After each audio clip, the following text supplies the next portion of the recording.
On July 30th, 2023, Kamillah Rae posted the video, How YouTube Changed My Life with Less Than 500 Subscribers and the World Was Changed. Since then, everybody and their mother, literally somebody's mother, has made this video, and I have watched all of them. Sometimes it has the exact same title, sometimes there's a little bit of variation, but one thing's for sure, it is almost always blown up. Except for the time when I did it, right? Everybody said, let's go viral and not invite Jade. I'm like, not even mad about it. Yes, I did want to hop on the trend and go viral. Sue me.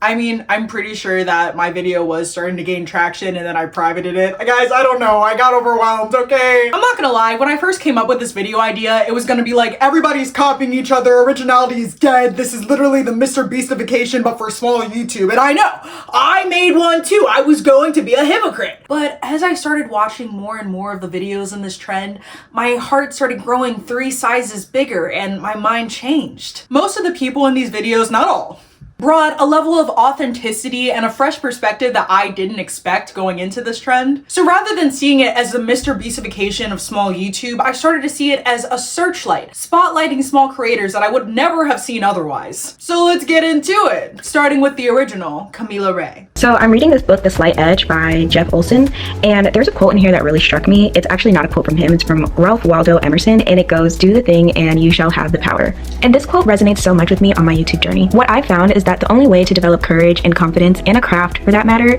is through action. This right here is the through line message of this trend, and probably the reason why it resonated so much, to the point that anyone that makes a video of how YouTube changed my life gets hundreds of thousands of people clicking onto it, except for when I do it. Yeah, of course, because when I do it, nobody gives a fuck. The consequence of living in a society that constantly tells you to consume is that we grow used to taking a passive role in our own lives because we've learned to ignore that little creative voice in our core yelling to us, "Get me out of here!" Hey, It's Mikee's video gives an interesting perspective as the excuses that we use when we choose to ignore that little voice inside of us and avoid doing the things that we dream of, because he is, in his own words, a 40-year-old introverted nobody. Whoa, who said that? So I thought, maybe I could start a lifestyle vlog. But again, that's when all these lifestyle channels started blowing up. You had all these younger creators talking about their first week at university, life in their 20s, getting their first job, and here I am, mid-30s, thinking, who the hell's gonna watch a 35-year-old nobody? Maybe next year. So another 5 years passed, and here I was, about to turn 40. Hallelujah! Now this is where my third eye started to open, and I really started to see the benefit of seeing the same topic from different small creators. Like, I think that one of the most beneficial and comforting things about the internet is being able to see people of different races, ages, and ethnicities have the same thoughts as me, like kumbaya. Because I too, when I see a celebrity or influencer or freaking Forbes 30 under 30 who's younger than me, I'm like, oh, got it! So I already failed at life, right? Let me fix my crown. So it's nice to see that that feeling never goes away.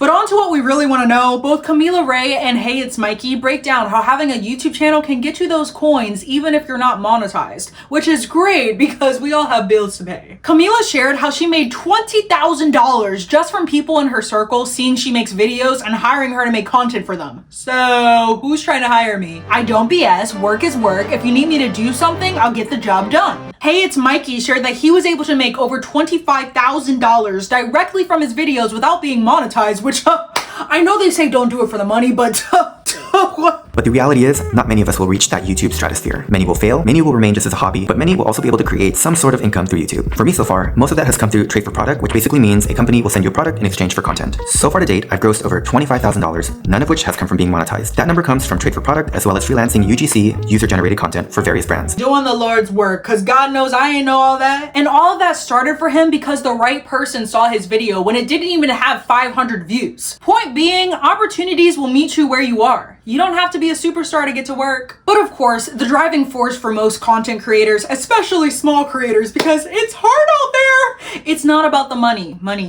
In fact, a lot of these videos share the same backstory of giving up their stable job and income for a dream. I was trapped in the all too common golden handcuffs of a really good job. In my case, it was pharmacy. I was making decent money, but feeling completely stuck. Stories like these always blow me because what do you mean you followed the safe path that was supposed to guarantee your happiness and then you weren't happy? So you're telling me that everything we grew up hearing was a lie and I don't actually have to figure out what I want to do with my life at 12 years old and I'm allowed to try things and pivot if I don't like it? Whoa. As Joey P put it, you can make changes in your life. You do not need to be stuck on the path that you're on. Yes, okay, it actually all stems back to a health scare where my path changed and my mindset changed.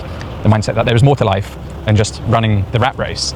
But you don't need to wait for that, right? And I love hearing this perspective from people that are older than me because the pressure is getting worser. It's nice to be reminded that I can take a deep breath and do what I want to do with my life, regardless of what society or other people say that I'm supposed to do with it. I'm gonna be so real with you right now. His was my favorite video of this trend, and I don't know if it's because he's British and I just finished watching Heartstopper, but I messed with it. I'm also always drawn to vulnerability and authenticity, and he opened up at various points of his video about his struggle with anxiety. Well, I branded myself as anxiously abroad because, well, yeah, you may not know if you watch the channel, but I suffer with anxiety, and it's quite hard to leave the house sometimes, or it used to be. Raise your hand if you have crippling anxiety. Hey, because I know I do. Real bad. It's really helpful and comforting to see other creators open up about their mental health struggles, especially because he shared how his YouTube journey has positively influenced his anxiety. I mentioned the anxiety, and this channel has really helped me to push my way through that because I made a commitment to film. I didn't have a choice. I had to get out and film. So it's made me do things that I wouldn't normally do,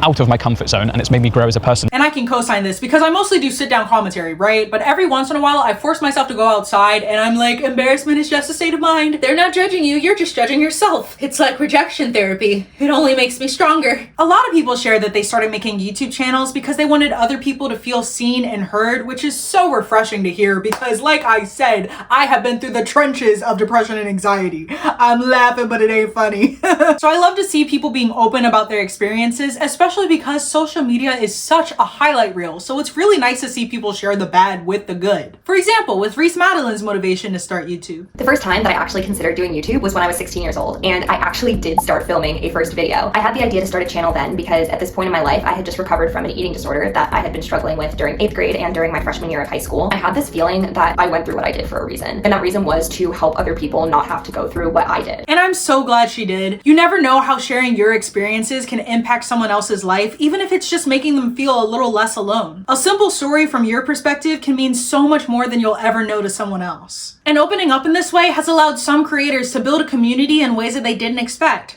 like Rob the Maritimer taking a chance to challenge people over 40 to start a YouTube channel. Or Ty Myers cultivating a community of midlife content creators hyping each other up and learning together. And let me tell you, people are interested in content creators of all ages. Like, I still remember 2 years ago when Indoor Cat blew up with her first video, 37-year-old female starts a YouTube, and the comments were filled with people being like, thank God, we need more 30 and 40-year-olds making relatable content. I can't with these children anymore. Okay, maybe they didn't say that last part, but you get it. Like, everybody wants to see themselves in the content that they consume. That's just common sense, I fear. So don't let anyone tell you that you're too old, you're too this, you're too that. If you want to make something, make it. And like I said, the coolest thing about this trend is it's brought me to see talents and interests that I would never have looked up otherwise, I fear. Like, I am not in my woodworking bag like that, but best believe when I saw Strings and Sawdust take on this trend, and then I saw him showcasing himself make a guitar from scratch, I was gagged. I kid you not, I was watching his video like, cool.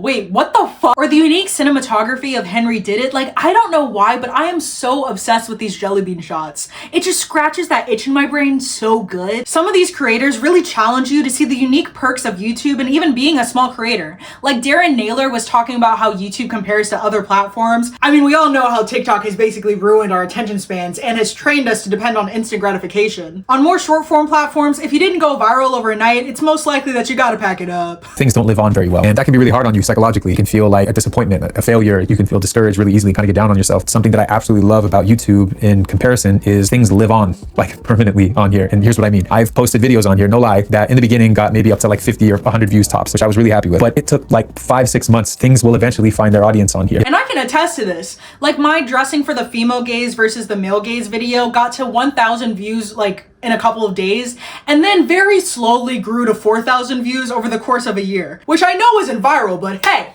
it's 4,000 views, like, what's poppin' to it? Or Tapiocapress, talking about the freedom of having a relatively small online community. I was thinking, actually, it's such a privilege to have honest and vulnerable conversations with you guys online, and that's an advantage of having still a relatively small audience. Because I see a lot of bigger YouTubers, like Marita Madeleine, Best Dressed, they have to be very careful about what they say. So I learned to be very grateful for having a small and tight community where I still can be relatively free to say what I want to say. Obviously, you should only share stuff that you're comfortable with coming back around. like, don't get ready, stay ready. But I do agree with her that at this stage, when you're an early content creator, you can just experiment and figure out what you want your brand to be without that pressure of everybody's eyes watching your every move. Like, you can just chill. Nobody's clocking you. And if they are, what about it? But of course, not everything is sunshine and rainbows. Like, it wouldn't be a how YouTube changed my life video if we didn't talk about some of the downsides that comes with being a small creator. Tapiocapress also talked about how if YouTube doesn't pick you to be one of those special creators that just blows up out of nowhere, you have to earn every single one of your subscribers with blood, sweat, and tears. And I know data. Like, I have 902 of y'all after 5 years of making content on and off. It's been a journey. So thank you for believing in me.